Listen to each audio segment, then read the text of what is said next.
Well, ik ben juist awesome down be bheith so Neve Hamish chun roint scéal rá bhuarzón gur míl magah as ochtan teach Alban agus tacht Éireann chun an chor fón. Ladies and gentlemen, hello. Hi. How are you getting on, ladies and gentlemen? Are you having a nice night out? Yes. Are we living in a wonderful place? Yes. You know, I was a young man one time, not too long ago really, in comparison to most of you. But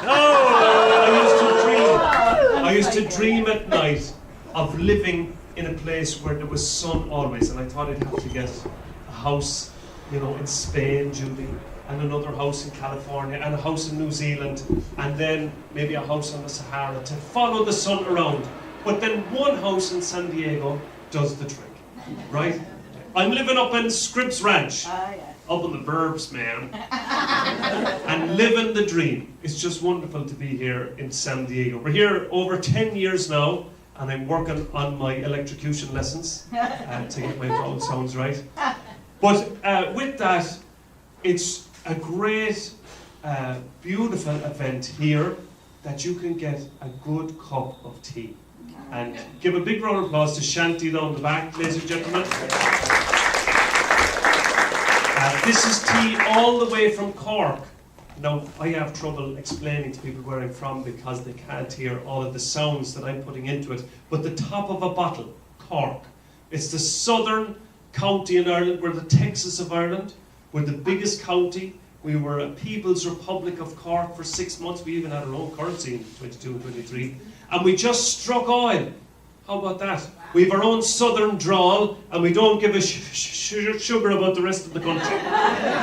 But with that, ladies and gentlemen, tea that comes from Cork, that's Barry's tea. They've been blending it in Cork since 1901. But tea is the drink of Ireland. I know all of you think of Guinness and whiskey, but when I was growing up, we were the heaviest drinkers of tea in the whole world per capita. Isn't that amazing? It's until the tea bag came, and then it went to Kuwait. You know, we used to be able to kind of measure out properly, just big heaps into an aluminum pot when I was young. I used to go to my grandmother's. We used to live in the town. We were called the townies. And in my mother's house, where my granny was still at the time, it was in a farm 7 miles south, a different world, right? And with that, they had tea, I don't know, was it 6 times a day? They'd start their morning with a few prayers and a cup of tea, right? They'd have the breakfast, and they'd go way out into the field, and at 11 o'clock, all the farming would stop for 11s, where they'd have tea. And if it was heavy season, if you were saving the silage or saving the hay, the tea would be brought into the fields, right? And then at 12:30, we'd stop for the dinner. We'd had the dinner in the middle of the day at that time, and we'd have a cup of tea. And then at 4 o'clock, the farm would stop again for a cup of tea. Sure, how did we get anything done, says you, right? And then at 6 o'clock, you'd have your supper with a cup of tea. And then at 9 o'clock, before bed, children and all, you'd have your tea. That was a lot of tea, wasn't it? And my grandmother, she had an aluminum pot, and she'd swish around a bit of hot water. It's very important to make the tea properly. And I find in America, I don't know, is it because of the little excursion they had in Massachusetts, where they have this aversion to treating tea well, you know, because you seem to boil the water only to throw it over ice. And then you make the tea nice and bitter only to dilute it with sugar. Right? It is a hard process here in America to get it so bad. But you have to boil the water to high G, right? To high G if you've got a whistle kettle. And then you scald the pot, right? You make the pot hot, because if the pot isn't hot, when the water goes in, all the energy goes out into the pot itself. So my grandmother would scald the pot with the old leaves in it, and she'd go way out into the yard, and she'd throw it onto the street. And jeeps, I remember, I was about 12, Shanti, and there was a wall. It was probably, it seemed huge. It was about 4 foot high, and there was a ramp of tea leaves straight down that all the hens were hopping into it. It was a great compost pile. But with that, tea bags came in and it all changed. You know, I was at home only recently, and we used to have a sign in our house. I'm one of 10 kids, right? And my uncles used to be up as well, isn't it well, that my mother went to culinary school to feed us all. And the kettle used to be boiling all the time. There was a sign that said, fill the kettle before you sit down, right? It was constantly going all the time. We had 2 kettles then for a while. But with that, I went home, and my father was there talking to me, right? And then he went up and he sat down with 1 cup of tea. And I looked at him and I said, did you make 1 cup of tea? He said, oh, I did. I said, have you lost your... Is Ireland gone to pot altogether? That you're not making tea properly anymore? But with that, he was telling me of a story long, long ago in his time, a time they called the emergency in Ireland. What did you call it in America? World War II. We were neutral on both sides at that time. And so during World War II, there was rations in Ireland, right? Now, I should take a pause. Can you still understand what I'm saying? Should I put the subtitles on? You're all right? There's a couple of blank faces, but we'll move on. So at that time, in the emergency, you couldn't get butter, sugar, flour, or tea. You just couldn't get it. There was 2 ladies up the north. This is when Ireland was separated still at that time, and a big border, lots of shotguns waiting at people. And there was 2 ladies, went from Donegal into Derry, and one of them got a big 2-pound bag of flour, right? And she put it into her harnessed below her knees, right? And she had the big flowery dress, and she walking out towards the border of Donegal. And the lady with her Judy had a 2-pound bag of tea, right? And they were waddling out like ducks toward the checkpoint, when all of a sudden they heard, oi, you ladies, come back here! And they ran for the ditch and jumped over the ditch and fell into a big puddle. Jeepers, Mary, are you okay? I'm Gran Bridie, are you all right? She says, I don't know, I think I'm after wetting the tea. And he went that. There was a man used to go around from house to house, and he would bring tea with him. He was rationed, and there was a man with a ledger called the tea man, and he'd go from house to house bringing tea. Can you imagine it, drinking tea that often, and suddenly it's rationed? I went off tea for Lent one time. Do any of you practice Lent? That's in the time before they brought our Lord to the cross. Most people give up sweets. But I gave up tea, and I tell you what, I used to see cups floating at me in my dreams. But they said the people in Rathpeacon used to use the tea leaves over and over again until they were white before they threw them out. But with that, this man was going round from house to house, and he was going through Carrigaline, and it was a wild, wet night, a ferocious night, like the heavy rain coming straight down, right? It was a wet, blustery, windy night. His oilskin coat and woolen jumper were just drowned. And he was going on his horse and trap up Shinbone Hill. It's a very steep hill between Carrigaline and Tracton that the horses would cut their shins. It was always red in the summer. And so when you're going out beyond the road there, on the right hand side, there's no one living in it now, but I was in it myself many times, was Diarmuid Dineen's house. He was a great Fianna Fáil man. And our tea man pulled in there and knocked on the door, and jeepers if the wind didn't nearly push in the door when it was opened. He said, I have tea for you, sir. Come in, young man. God Almighty, come in before you're perished. And he said, I can't stay long now. I've 2 more stops before my lodgings tonight. He said, you'll go no further. You'll stay here tonight. That was Ireland of the welcomes long ago. And so there used to be a settle by the fire.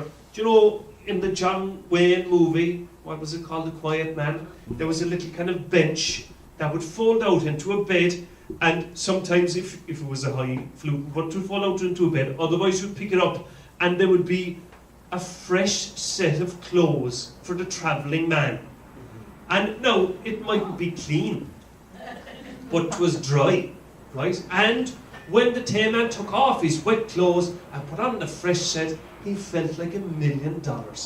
They put the wet wool hanging by the fire, but if they did, the smell within 5 minutes was intoxicating, and they put it out next to the settle at the side, the lean-to outside with the cattle. And with that, they sat down to the tea. Oh, fresh gold blend tea. Oh, it was gorgeous. They had the fine delf down from the shelf. It was a beautiful taste. If you haven't had it for a long time, just like the cup I had tonight now, it was something glorious.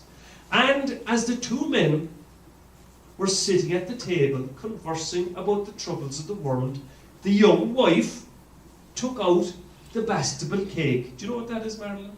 Long ago, of course, this isn't that long ago really, I brought my mother, we used to live in Minnesota, don't you know? And we went down to the Amish. They're the ones that shave the moustaches and they don't know why. And we went down and they said they're living in the 1600s. She said the 1600s, they have an aga oven and water inside the house. Come off it.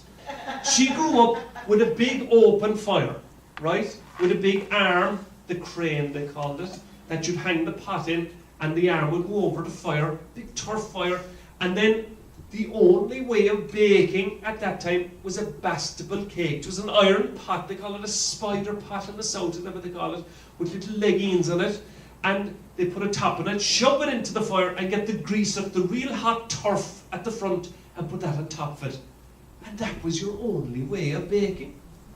And while the men were conversing, the lady of the house took out the bastable cake, opened it up, and the aroma that engulfed the kitchen was only intoxicating. For what was inside there? Only a beautiful wheel of brown bread. Soda bread, you might call it, with a big cross on top of it, like the spokes of the wheel outside. And she took it up and brought it round the kitchen and put it up onto the shelf to cool. When she turned round, she saw the Tayman's nose twitching, and she knew his teeth were swimming around in his mouth for a bite of it. But she had so much empathy for the travelling man that she put her hand up, took it off a square of it, when the man in the house let out a roar, "Good God, woman, have you lost your mind altogether?" For he knew, like every baker here tonight will tell you, that if you cut into bread, Judy, while 'tis cooling, 'twill only fall down into crumble, only fit for feeding the hens. Can't he wait till the morning like the rest of us? No use arguing with an old man so late in the evening. That's free advice for all the ladies. So they finished their tea, knelt down onto the earthen floor, said the rosary, and off into bed. And such a wild cold night, all into the same bed. And nothing wrong with that at that time. Fate, when you be on the road like myself, be hard pressed to find people who'd be willing to share a room today, not to mind a bed. Now, the man of the house, dear Medine, was slightly wary of the travelling man, for his wife was very young. Ireland, at that time, had the oldest bachelors in Europe. During the penal laws, every time a father gave over the farm to his sons, it had to be split between every one of them. So he'd wait till most of them immigrated, or till he was nearly in the grave himself, to give it over. And there might be only one left, and by that time, that son would be in his senior years. And like every man going to market, be it for a car or a calf, he's always going for the freshest model. And so there was a big discrepancy between the ages, like Leonardo DiCaprio or something, you know? And so he told the wife to roll in again the wall. He hopped it himself, and the Tayman on the outside. Well, I tell you what. The man of the house, he suffered from a bit of frequency. They say it runs in families.